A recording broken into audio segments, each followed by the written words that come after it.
A special service has been held in northwest London for those killed in the Air India crash back in June. 260 people died. Among them were the parents of Mithun Patel, who says he thinks about them every day. But he still has many unanswered questions. Paul Murphy has this report. A service of remembrance for some of those who died in the Air India crash in June.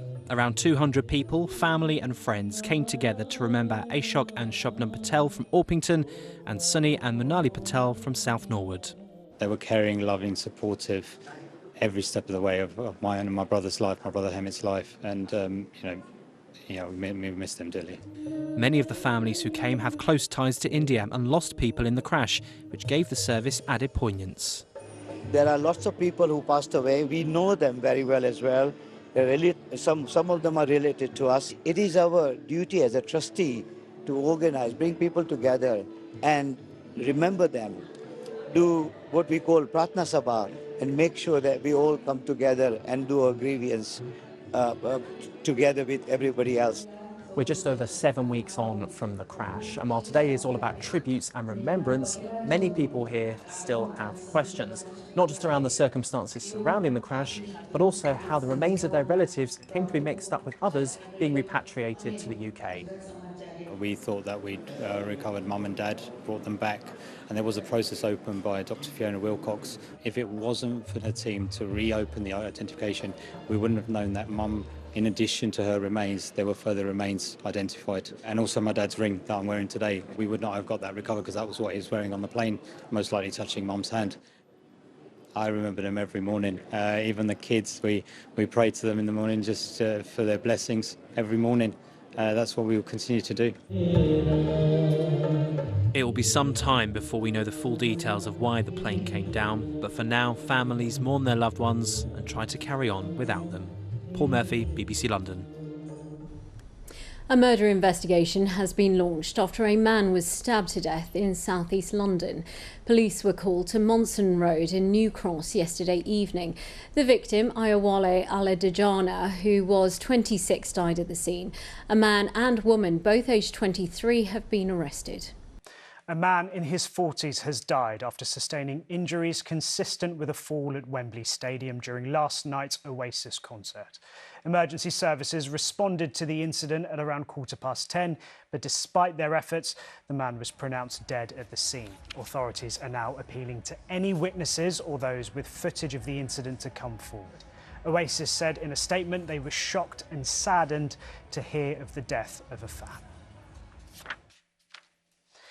A murder investigation is underway following the death of a 26-year-old man who was fatally stabbed in New Cross on Saturday evening. Police were called to Monson Road at 7:30, where they found the man with stab wounds. He was pronounced dead at the scene. A 26-year-old man has been arrested on suspicion of murder and remains in custody.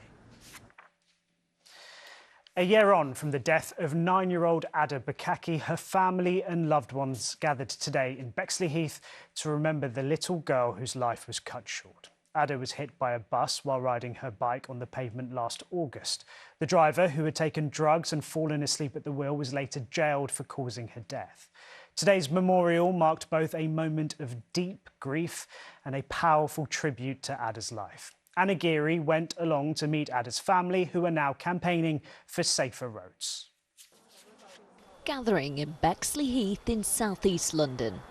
Their wall art a tribute to Ada Bukaki. The 9-year-old's life was taken a year ago. We are here today just to remember her happiness, just to remember her laughter, just to remember her kindness. We are going to celebrate Ada today. I lost a big friend, my shield against anything. I want to imagine that still she's somewhere here. Ada, a beautiful heart, and she keeps lighting our way. Ada was cycling along the pavement to a gymnastics class with her younger brother and her dad when she was hit by a bus driver who was high on cannabis. Today, the community that miss Ada came out to honour her. In her memory, Ada's parents are campaigning for new laws to better protect pedestrians. They want bus drivers to be drug and alcohol tested at the start of every shift. We want safer roads for everybody, for our community, for our children, and we don't want any other families to go through the same pain we are going through. So we want drug driving to end. So we will keep fighting for road safety. Whilst the memorial comes in recognition of a life tragically cut short, Ada's loved ones describe today as one for hope. They want the legacy of their little girl to be about building a safer tomorrow. Anna Geary, ITV News. London's Queen Elizabeth Olympic Park hosted the Run Through Foundation 10K today, bringing together runners of all levels for a celebration of inclusivity and community. The event, now an annual fixture, welcomed both seasoned athletes chasing personal bests and newcomers taking their first steps into the world of running. With an emphasis on accessibility, the Run Through Foundation 10K invites underrepresented groups and people of all abilities to join the race, breaking down barriers and encouraging everyone to get moving. So we have seen over 4,500 runners across this start and finish line. There's still coming, a few behind me. And the atmosphere is incredible. We've had so many first timers, so many seasoned, all mixed together and here to do the same distance and support each other as they go along.